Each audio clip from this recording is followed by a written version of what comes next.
Évangile selon Marc, chapitre 14, passage 6, prière à Gethsémani.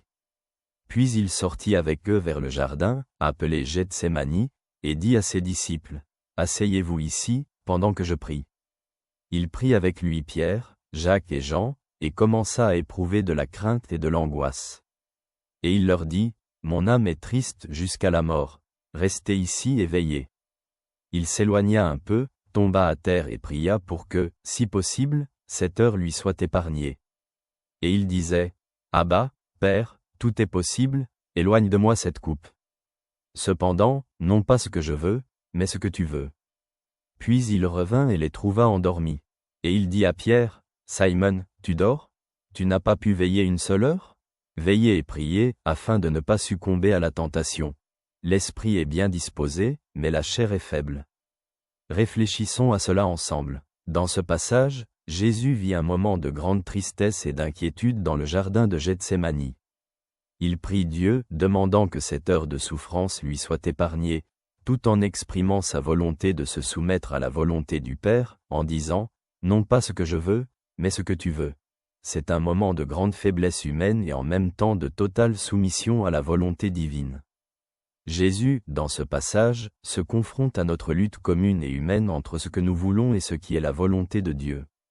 Sa prière, Abba, Père, montre son lien profond avec Dieu, une relation paternelle qui englobe à la fois la peur et la confiance. Jésus connaît sa mission, mais prie pour que Dieu puisse trouver une autre manière de sauver, si possible. Cela rappelle la toute-puissance et l'omniscience de Dieu, mais aussi le désir humain naturel de fuir la souffrance. En même temps, Jésus appelle ses disciples à veiller et à prier. Ces paroles à Pierre, « L'esprit est bien disposé, mais la chair est faible » sont une profonde réflexion sur la nature humaine.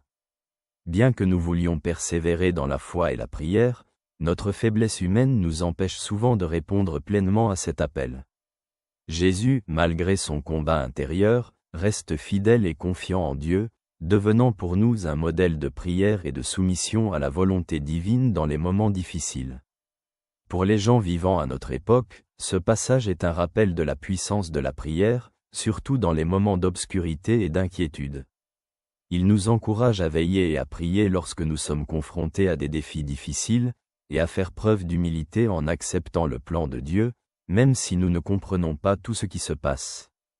Jésus à Gethsémani nous enseigne comment, avec humilité, prier pour la force de se soumettre à la volonté de Dieu. Si tu prends plaisir à nos discussions et que tu souhaites voir émerger de tels sujets, tu peux soutenir cette initiative. Détails dans la description.